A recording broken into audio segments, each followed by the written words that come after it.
Hi friends, welcome back to Moni Spicy Kitchen. இன்னைக்கு நாம என்ன ரெசிபி பார்க்க போறோம்னா பேக்கரி ஸ்டைல்ல நல்ல சாஃப்ட்டா நிறைய லேயர்ஸோட மொறுமொறுன்னு இருக்கக்கூடிய முட்டை பப்ஸ் எப்படி செய்யலாம்னு நாங்க பார்க்க போறோம்.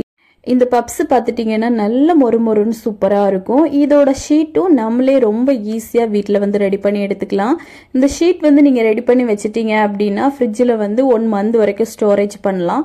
உங்களுக்கு தேவைப்படும் போது நீங்க தேவைப்பட்ட மாதிரி பப்ஸ் ரெடி பண்ணி சாப்பிடலாம். நல்ல மொறுமொறுப்பா நல்ல டேஸ்டா இருக்கும்.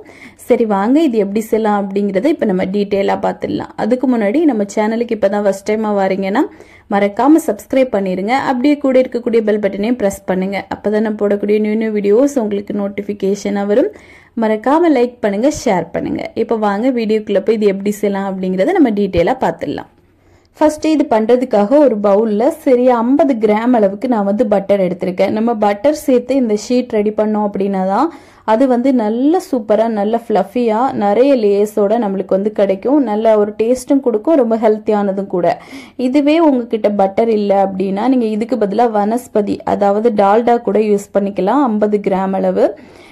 நீங்க எண்ணெய் எல்லாம் யூஸ் பண்ணிட்டீங்க அப்படின்னா அந்த அளவுக்கு பெர்ஃபெக்ட்டா நம்மளுக்கு வராது. இந்த மாதிரி பட்டர் சேர்த்துக்கோங்க, இல்லை அப்படின்னா டால்டா நீங்க வந்து எடுத்துக்கலாம்.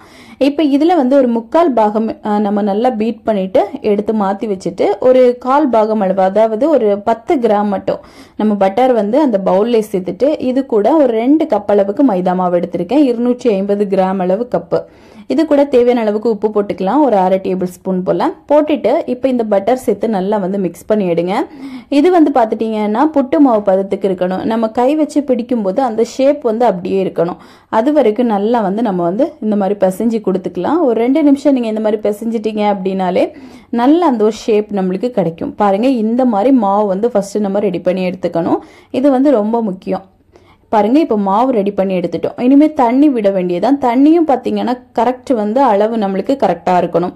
ஃபர்ஸ்ட் வந்து ஒரு 1/4 கப் அளவு தண்ணி எடுத்து அதை கொஞ்சம் கொஞ்சமா நம்ம வந்து சேர்த்து மிக்ஸ் பண்ணி எடுத்துக்கலாம். இதுக்கு தண்ணியோட அளவு அப்படின்னு பாத்தீங்கன்னா 1/4 கப்பு பிளஸ் ஒரு 2 டேபிள் ஸ்பூன் போல நம்மளுக்கு தேவைப்படும். இப்ப வந்து ஃபர்ஸ்ட் நம்ம சேர்த்துட்டு இந்த மாதிரி பிசைஞ்சு கொடுத்துக்கலாம். அதுக்கப்புறமா அந்த 1/4 கப்பு தண்ணியுமே நான் ஃபுல்லா சேர்த்துட்டேன்.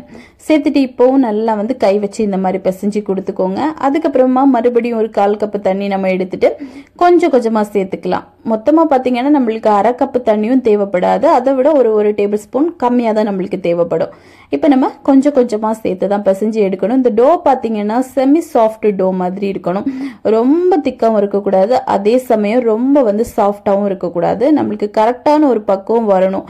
அப்பதான் அந்த பஃப் ஷீட் வந்து ரொம்ப நாளைக்கு நம்ம வச்சிருக்கவும் முடியும். அதுவும் இல்லாம பெர்ஃபெக்டா நம்மளுக்கு ரெடியாகி கிடைக்கும். இப்ப பாருங்க மாவு வந்து ஓரளவுக்கு நல்லா நம்ம வந்து பிசைஞ்சு எடுத்துட்டோம். உங்களுக்கு பார்த்தாலே தெரியும்னு நினைக்கிறேன். இந்த மாதிரி பவுல்ல நம்ம வந்து சுத்தி எடுக்கும் போதும் பவுல் கம்ப்ளீட்டா இந்த மாவு ஒட்டாம வரணும். அதுதான் ஒரு பெர்ஃபெக்டான ஸ்டேஜ். இப்ப பாருங்க நம்மளுக்கு மாவு ரெடி ஆயிடுச்சு. கையிலயும் ஒட்டக்கூடாது. இப்ப இதை அப்படியே நம்ம மூடி போட்டுடலாம். ஒரு பிளாஸ்டிக் ராஃபர் ஷீட் வச்சு இந்த மாதிரி கவர் பண்ணிட்டீங்க அப்படின்னா இது வந்து ட்ரை ஆகாம இருக்கும். இது ஒரு 1/4 மணி நேரம் கழிச்சு நம்ம ஓபன் பண்ணிடலாம். இப்போ பாருங்க ஒரு 15 நிமிஷம் ஆயிடுச்சு. டோ வந்து நல்ல சாஃப்டா இருக்கும். இருந்ததை விடையுமே நல்ல வந்து சாஃப்டா இருக்கும். இப்போ இதை அப்படியே எடுத்து நம்ம வந்து கவுண்டர் டாப்ல சேர்த்துடலாம். சேர்த்துட்டு இது 2 பீஸா நம்ம வந்து ஃபர்ஸ்ட் கட் பண்ணி எடுத்துக்கணும். அது வந்து ரொம்ப முக்கியம். இந்த மாதிரி லேசா தேய்ச்சிட்டு 2 பீஸுக்கா ஒரே அளவோட இந்த மாதிரி கட் பண்ணி எடுங்க. கட் பண்ணி எடுத்துட்டு இப்போ ஒரு பீஸை மட்டும் ஃபர்ஸ்ட் நம்ம எடுத்துக்கலாம்.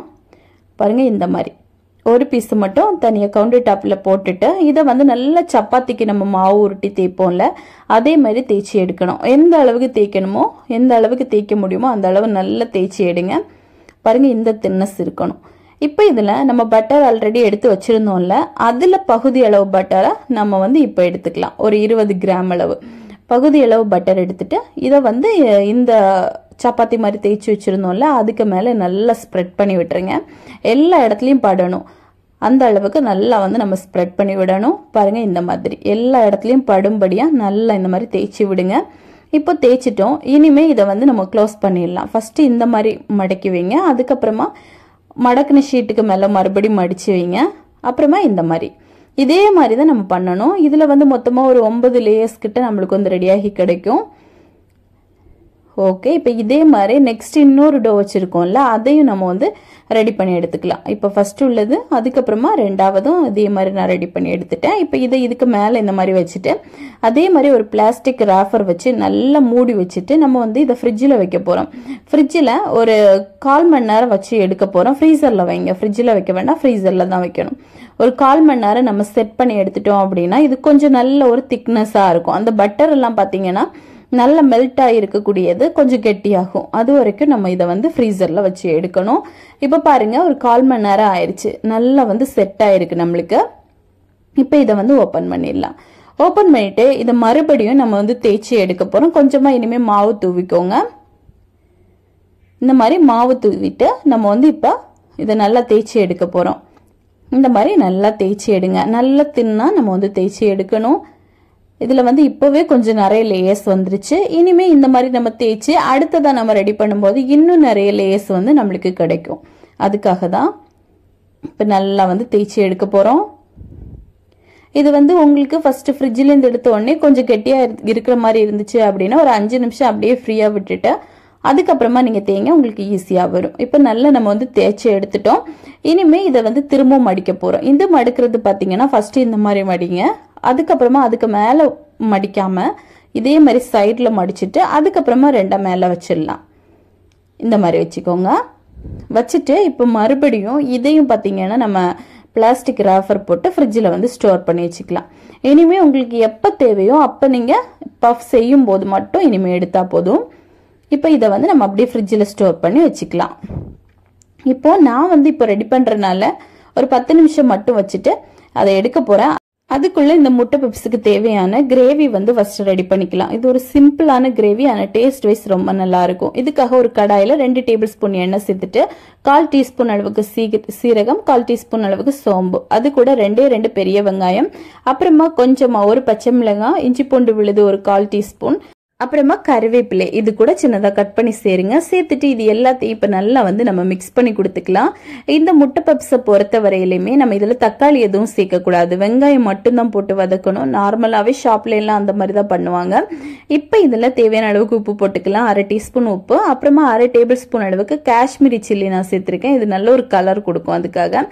அப்புறமா ஒரு 1/4 டீஸ்பூன் அளவுக்கு கரம் மசாலா, 1/2 டீஸ்பூன் அளவுக்கு சிக்கன் மசாலா, கொஞ்சமா மஞ்சள் தூள் ஒரு 1/4 டீஸ்பூன் அளவுக்கு, இவ்வளோ சேர்த்துட்டு இப்போ நல்லா வந்து இந்த மாதிரி மிக்ஸ் பண்ணி கொடுத்துக்கலாம். ஒரு முறை நல்லா மிக்ஸ் ஆகி இந்த பொடிகளோட பச்சை வாசனை எல்லாம் போனதுக்கு அப்புறமா இதில் வந்து ஒரு 1/4 கப் அளவு தண்ணி சேர்த்து நல்லா மிக்ஸ் பண்ணி கொடுங்க. மிக்ஸ் பண்ணி கொடுத்துட்டு இதை மூடி போட்டு நம்ம வந்து ஒரு நிமிஷத்துக்கு லோ ஃப்ளேமில் வச்சு வேக வச்சுட்டோம் அப்படின்னா ரொம்ப சூப்பராக கிரேவி ரெடி ஆயிரும். இது ரொம்ப ஒரு சிம்பிளான கிரேவியும் கூட, டேஸ்ட் வைஸ் ரொம்ப நல்லா இருக்கும். இப்போ இதை வந்து நம்ம அப்படியே வேக விட்டுடலாம். இப்போ ஒரு 5லேருந்து ஒரு 10 நிமிஷம் அப்படியே வெந்துருச்சு அப்படின்னா நம்ம ஓப்பன் பண்ணி பார்க்கலாம். நல்லா வந்து இந்த வெங்காயம் எல்லாம் மசிய வெந்து வந்துடணும். அவ்வளோதான், பாருங்க இப்போ சூப்பராக ரெடி ஆயிடுச்சு. இப்போ அவ்வளோதான், நீங்கள் ஸ்டவ் ஆஃப் பண்ணிவிட்டு இப்போ இந்த மசாலா கிரேவியை அப்படியே நம்ம மாற்றி வச்சிடலாம். மாற்றி வச்சுட்டு நான் வந்து முட்டை வேக வச்சு எடுத்திருக்கேன். மொத்தமாக நான் 4 பப்ஸ் ரெடி பண்ணி எடுத்துக்க போகிறேன். 2 முட்டை அதுக்காக நம்ம வந்து வேக வச்சு எடுத்துக்கலாம். இப்போ பாருங்க, ஒரு 10 நிமிஷம் ஆயிடுச்சு. இந்த ஷீட் வந்து சூப்பராக ரெடி ஆயிருக்கு. இப்போ இதை வந்து நம்ம கட் பண்ணி எடுத்துக்கலாம். நான் வந்து 2ஆக கட் பண்ண போகிறேன். ஒரு பீஸை நம்ம மறுபடியும் எப்போ வச்சு தேவைப்படும் போது யூஸ் பண்ணிக்கலாம். இப்போ இன்னொரு பீஸ் மட்டும் நம்ம இன்னைக்கு முட்டை பப்ஸ் பண்ணுறதுக்காக எடுத்துக்கலாம். இப்போ இதை வந்து பாருங்க எவ்வளோ லேஸ் வந்து நம்மளுக்கு இந்த ஷீட்டில் ரெடி ஆகி கிடச்சிருக்குன்னு. நம்ம நார்மலாக கடையில் வாங்கக்கூடிய அதே ஒரு ஷீட் மெத்தடு தான் இது. ரொம்ப சூப்பராக வரும். இதே மாதிரி நீங்களும் வீட்டிலே ட்ரை பண்ணி வைக்கலாம். உங்களுக்கு ஃப்ரீ டைம் இருக்குது அப்படின்னா நீங்கள் இந்த மாதிரி ரெடி பண்ணி வச்சுக்கலாம். தேவைப்படும் போது நீங்கள் வந்து குழந்தைங்களுக்கெல்லாம் வீட்டிலே செஞ்சு கொடுக்கலாம். இப்போ இது வந்து கொஞ்சம் டைம் அப்படியே விட்டுட்டு அதுக்கப்புறமா நம்ம தேய்க்க ஆரம்பிக்கலாம். இது வந்து நம்ம எந்த அளவுக்கு உங்களுக்கு ஷீட் வேணுமோ அந்த சைஸுக்கு நீங்கள் வந்து தேய்ச்சி எடுக்கணும். அதுக்காக ரொம்ப தின்னா தேய்ச்சிடக்கூடாது, கொஞ்சமாக ஒரு 1/2 இன்ச்சு சைஸுக்காவது இருக்கணும். இப்போ இதை வந்து இந்த மாதிரி ஓரத்தையெல்லாம் நம்ம கட் பண்ணி மாற்றிடலாம். அப்போ தான் அந்த ஸ்கொயர் ஷேப் நம்மளுக்கு கரெக்டாக கிடைக்கும். அதுக்காக இப்போ வந்து நம்ம 4 பீஸாக இதை கட் பண்ணி எடுத்துக்க போகிறோம். பாருங்கள், இந்த மாதிரி ஒன்றும் இந்த மாதிரி ஸ்கொயர் ஷேப்பில் கரெக்டாக இருக்கணும். இப்போ 4 பீஸ் கட் பண்ணி எடுத்துட்டோம் பாருங்கள், இந்த அளவுக்கு திக்னஸ் இருக்கணும். இப்போ இதில் ஒன்றுத்துலேயும் நம்ம ஃபஸ்ட்டு வந்து நம்ம ரெடி பண்ணி வச்சுருக்க அந்த மசாலா வச்சுக்கலாம். 1 டீஸ்பூன் அளவுக்கு வைங்க.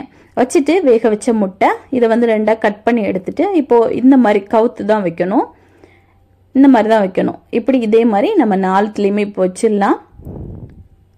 பாருங்க வச்சிட்டோம். இப்போ வச்சிட்டு நம்ம எப்படி க்ளோஸ் பண்றதுன்னு பார்க்கலாம். ஃபர்ஸ்ட் வந்து இந்த மாதிரி ரெண்டு எட்ஜஸும் இந்த மாதிரி பிடிச்சிட்டு இதை வந்து நல்லா ஒட்டி விட்டுருங்க. பாருங்க இந்த மாதிரி இப்படி ஒட்டணும். உங்களுக்கு ஒருவேளை இந்த மாதிரி ஒட்டலை அப்படின்னா கொஞ்சமா நீங்க வந்து மைதா மாவுல கொஞ்சமா தண்ணி சேர்த்து கலந்துட்டு அதுக்கப்புறமா ஒட்டினீங்க அப்படின்னாலும் ரொம்ப அழகா ஒட்டி வரும். இப்போ அவ்வளோதான். இதே மாதிரி நம்ம எல்லாத்தையுமே ரெடி பண்ணி எடுத்துக்கலாம். இப்போ ஒரு பப்ஸோட ஷேப் வந்து நம்மளுக்கு கிடைச்சிரும். இந்த மாதிரி தான் பேக்கரிகளில் பண்ணுவாங்க. நம்ம என்ன ஒரு மாடலில் நம்மளுக்கு வேணுமோ நம்ம அதுக்கேற்றபடி பண்ணி எடுத்துக்கலாம். இப்போ அவ்வளோதான். பாருங்கள் சூப்பராக ரெடி ஆயிடுச்சு. இதே மாதிரி இப்போ எல்லாத்தையுமே ரெடி பண்ணி எடுத்துக்கலாம். எடுத்துட்டு கொஞ்சமாக முட்டையோட மஞ்சள் கரு இருக்கும்ல அதை வந்து இந்த மாதிரி மேலோட்டமாக தேய்ச்சி விடுங்க. கொஞ்சமாக பட்டரும் சேர்த்து இந்த மாதிரி பண்ணும்போது மேலே பக்கம் மட்டும் நல்ல ஒரு கலர் கொடுக்கும். அதுக்காக பப்ஸில் நல்ல ஒரு கோல்டன் கலர் வரும். அதுக்காக தான். இப்போ இதை வந்து நம்ம ஓவனில் பேக் பண்ணி எடுத்துக்க போகிறோம். நீங்கள் வந்து நார்மலாக கடாயில் பேக் பண்ணுறீங்க அப்படின்னா ஒரு 10 நிமிஷத்துக்கு ப்ரீஹீட் பண்ணிவிட்டு லோ ஃப்ளேமில் வச்சு அதுக்கப்புறமா ஒரு 35லேருந்து 45 மினிட்ஸ் நீங்கள் பேக் பண்ணலாம். நான் வந்து ஓவனில் 180 டிகிரியில் ஒரு 10 மினிட்ஸ் ப்ரீஹீட் பண்ணிவிட்டு ஒரு 45 மினிட்ஸ் பேக் பண்ணி எடுத்திருக்கேன். இப்போ பாருங்கள் எவ்வளோ சூப்பராக நம்மளுக்கு ரெடியாகி வந்திருக்குன்னு. நல்ல மேல் பக்கம் சைடு அடிப்பக்கம் எல்லாமே கரிஞ்சு போகாமல் நல்ல சூப்பராக நம்மளுக்கு ஷைனிங்காக ரெடியாயிருக்கு. நிறைய லேயர்ஸோட அந்த பப் ஷீட் வந்து ரெடியாயிருக்கு பாருங்கள். உங்களுக்கு பார்த்தாலே தெரியும்னு நினைக்கிறேன் எப்படி இருக்குன்னு. இது வந்து ரொம்ப ஈஸியாக நம்ம வந்து ரெடி பண்ணி முடிச்சுக்கலாம். ரொம்ப சூப்பராக இருக்கும். ஸோ கண்டிப்பாக நீங்களும் இதை உங்கள் வீட்டில் ட்ரை பண்ணி பாருங்கள். ட்ரை பண்ணி பார்த்துட்டு எப்படி வந்துச்சுன்னு மறக்காமல் கமெண்ட் பண்ணுங்கள். இதே மாதிரி இன்னும் நிறைய ரெசிபிஸ் வேணும்னு நினச்சிங்கன்னா மோனி ஸ்பைசி கிச்சன் சேனலை சப்ஸ்கிரைப் பண்ணுங்கள், லைக் பண்ணுங்கள், ஷேர் பண்ணுங்கள். நெக்ஸ்ட் இன்னொரு வீடியோவில் உங்களை சந்திக்கும் வரை டேக் கேர், பாய்.